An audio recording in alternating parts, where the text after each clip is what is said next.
Hi, I'm Paul Friedman. I'm the founder of the Marriage Foundation. I sure hope you're a subscriber. If so, welcome back. If not, become one, because here's where you're going to learn the truth about marriage. Very positive, very helpful. And this topic is there are 3 things what to do when your husband is too attached to his family. This is something that is bothering you. And we don't want to get to the bottom of why it's bothering you. That's not what you're looking for. You're looking for things to do. How you can really, what we want to talk about is how to make your marriage so much better, isn't it? Why did you get married? You got married to be happy. You got married in order to feel that divine love, that marital love that we're all seeking. So I've come up with 3 things that you can do. Number 1, and I don't mean to be flip, but this is a great saying: if you can't beat them, join them. And what do I mean by that? That is suggesting that you can honor his family too. Instead of seeing them as separate from your family. And when you get married, there are concentric circles that form. The first, the most important, really, is the 2 of you. You live in what I call the sacred space of marriage. And even your children don't get to go into that sacred space. You don't talk to your friends about your marriage. You don't talk to your family about your marriage. Hopefully your husband isn't talking about your marriage to them. This is very private. When there's only 2 of you, you have an opportunity to either express yourselves to one another as soulmates, which is why you got married, or if it starts breaking down, pretty soon you feel like cellmates.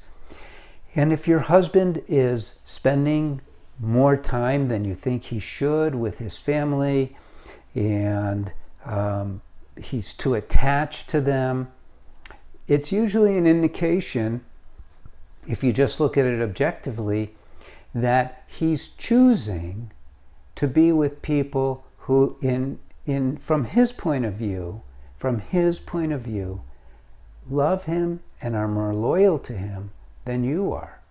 And that is, you might say, the crux of the problem, is that in your marriage, because everyone knows when we get married, we're leaving our family. And we're leaving those attachments. We still love the family, we still respect and honor them, but we're supposed to put more attention into our new soulmate relationship, and then as it progresses, perhaps a family. So I'm going to get into this more, but we're going to go also into other things that you can do. So let me talk about this, what it looks like. Because I didn't mean to be flip by saying if you can't beat them, join them. I'm talking about your husband. Your husband's attachment is being manifesting. It's manifesting by his spending time with them, by his regarding their opinion, perhaps even above yours, by having more laughter and gaiety with them, and you want that. And let's be honest, maybe there's a little bit of jealousy here, and that you don't want. We don't want our negative traits to come into our marriage. And oftentimes what happens is that a wife will say, well, and I've been doing this for a long time. I started doing this over 22 years ago. Before that, I was a divorce mediator, so I've seen it all. And a wife will say, he just doesn't spend enough time with me, spending all the time with his family. What's wrong with you? She'll look over to her husband, go, what's wrong with you? And I say right away, excuse me, but what do you think he feels when you snap at him that way? And so you have to remember, we're human beings. We don't always do what we should do, because he should be more loyal to you, you're his wife, but oftentimes our wives, you, are not doing what they should do. So when you married him, it was to love him, right? Not just honor him, respect him. Those are not just empty words. You got married to him because you loved him, because you wanted to spend your days in happiness with him. And in our world, we're not taught how to be married, so it's not your fault. But usually what happens, and I define the 3 killers of marriage, it's both in the books that I've written and in the course that I have for women and in the course that I have for men, I call them the 3 killers of marriage. And number 1 killer, what do you think it is? What do you think the number 1 killer is? Usually when I ask that question, people say financial problems or something that is material, but it isn't. The number 1 killer is what I call overfamiliarity. Overfamiliarity means the opposite of how you behaved when you were dating, when you first met and you realized, oh, this might be my soulmate, and you're really into each other and you're treating each other. You're very careful not to say anything that would be offensive. You're very careful to replace those offensive things with compliments. Well, is that how you're behaving with your husband? So naturally, he, who should be giving all of his time and energy to you, I agree with that, is subconsciously choosing to be with his family, his birth family, because you're not, and this is not to blame you or point the finger at you, but he's not receiving from you what he thought he would, because, and you can't tell me it's not true, you and he have become overfamiliar with each other. And that needs to be consciously changed, consciously. It won't just happen, but you have to make it a point to no longer criticize him, no longer complain. And you're going, well, you don't know what it's like. Really? I do know what it's like. But I also know that what it's like when you behave, I call them the rules of the road of marriage. You could call it marital morality. What is morality? They are the do's and the don'ts of marriage. And by the way, if you go to our website, you can get a free download that tell you about the do's and the don'ts of marriage, 10 of them, and it's really valuable stuff, and you need it because we're not taught. So when I say join him, means to start honoring his family, expressing to them how much you appreciate them, how much you love them. You're his parents' daughter when you got married, and behave that way. Behave that way, lovingly. And that will really alter the dynamics. For one thing, it's going to change how you see them. It's also going to change how they see you. It's also going to change how your husband sees you. So that's number 1. That's really important. I covered a lot of topics in there, by the way. I hope you noticed. All of them are important topics. And like I say, we've been doing this for a long time, and our stuff works. It's methodical, it's mathematical, it's cause and effect, it's a scientific approach. Number 2, be supportive of his loyalty to his family. You know, we don't learn these basic things in life, but loyalty is the highest spiritual law. Well, what do I mean by that? Well, what do you think marriage is? Marriage is a spiritual path. It is, because you're trying to achieve happiness. Happiness is a spiritual thing. It isn't a material thing. It's spiritual. This is not a religious class. It's spiritual because you can't touch it, weigh it, see it with your eyes, but you feel love, right? Love, you fell in love. What does that mean? You fell in love with your husband. That means that, and I'll tell you what's really going on is you met your soulmate and you recognized that, wow, he's really special. We don't have those terms in the world. We use the terms soulmate so loosely, but it's a very deep meaning behind it. And you met your soulmate. You fell in love again with your soulmate.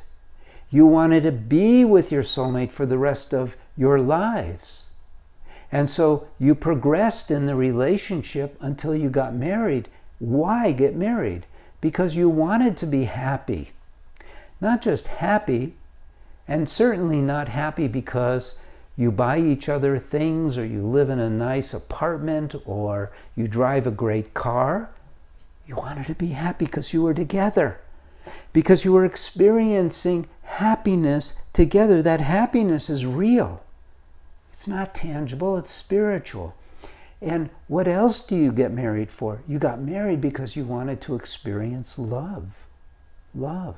Not the superficial emotional love. Oh, I love you, da da da da da. Oh, I love you, da da da da. No, that deep love that comes from deep within, that you blend together on a higher plane. That's why we get married. Now, loyalty is the highest law for the spiritual path. Because when you express loyalty, what you're doing is you're pushing aside all but the love. You see? You're saying this is the most important part of our lives, is our love. So you're loyal to that love. And people who are not loyal, we're not talking about the people who step out or cheat or use porn or stuff like that. That is a form of loyalty. But we're talking about people who put the love of their spouse, the needs of their spouse, ahead of everything. And you might be saying, because that's how the world works, well, he doesn't do that for me, why should I do that for him? And that doesn't get you anywhere except down. You see, we need to learn how to love him unconditionally. And it's not about him earning it. People don't have to deserve our loyalty when we marry them. Yes, in a business world, in a social world, with friendship and so forth, even with our relatives, even with our siblings, they must earn our loyalty. But when you get married, that is when you've committed to loyalty. And so be supportive of that ideal, because he's showing you that he knows how to be loyal to his birth family. So respect it. You have the free will to discern whether you're going to see it as a positive or a negative. See it as a positive, because you want to bolster your love for him with positive views of him. You want to see him in a very beautiful light. That's what's going to do both of you the most good. Number 3.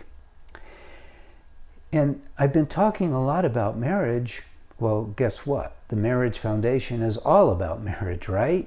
Our Marriage Foundation marriage counselors, the TMF marriage counselors, are the best in the world. They truly are. And in fact, if you were one who wanted to be trained to be a TMF marriage counselor, because many people who watch these videos are therapists or clergy, and we want you, because I hate to say it, but we have, from what I've seen, the only real substantive, truthful views on marriage that matter, because it's scientific, it's based on love, it's based on joy, God's gifts. It's very spiritual, it's very sweet, very positive. And so going back to the basics, so that was a little ad for if you want to become a TMF marriage counselor, please go to the website and take a look, see what we have to offer. I think you'll be blown away. Even if you don't, you should look at the enrollment page and see what our TMF counselors are learning. So the basics, what are the basics of marriage? And again, we're not taught this in the world. So if you already know them, you're way ahead of me. But you don't. I know you don't.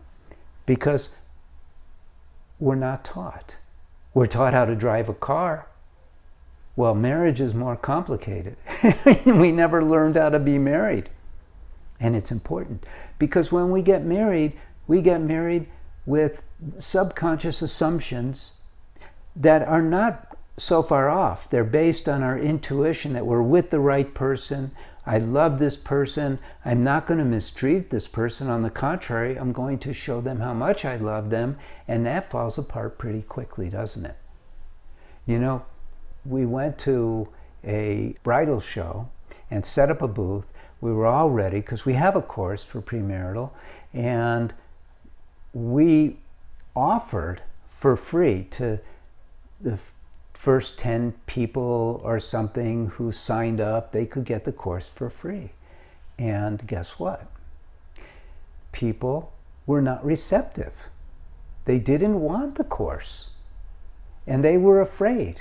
They were afraid, if I know too much about marriage, then maybe the person, and they told us, maybe they'll change their mind about marrying me.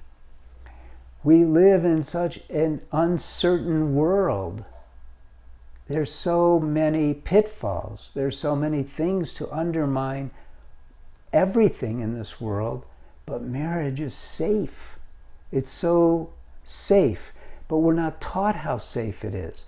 We don't live how safe it is. Even our selection of television programs, I was shocked. I don't watch television.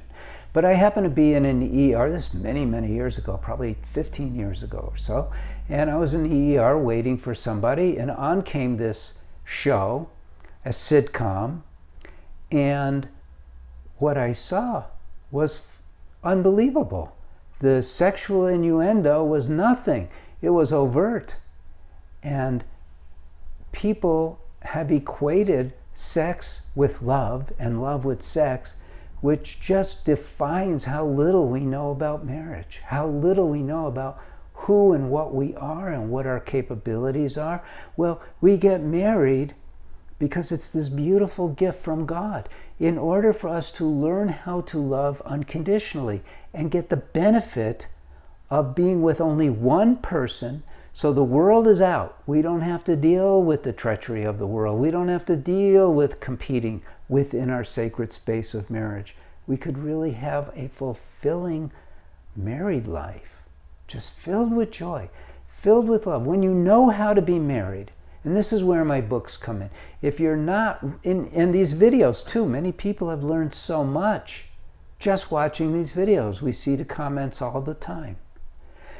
When you know how to be married, when you have the expectation that your marriage is going to be filled with love, filled with joy, and you know what your job is to achieve that, you're in seventh heaven. It's absolutely amazing. And those are the real basics of marriage, but you gotta learn. If the videos aren't enough, get one of my books, read the articles, peruse our website. If you're having real difficulty with your marriage, maybe you're just watching this video.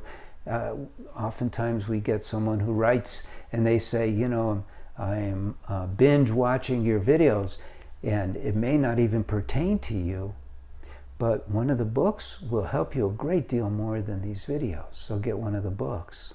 They're good books. You could go to Amazon and see the reviews. So those are the three things that you can do. And it will help you. It's guaranteed to help you, because I see marriage sort of as a mechanical way. It's the science. There's the cause and effect.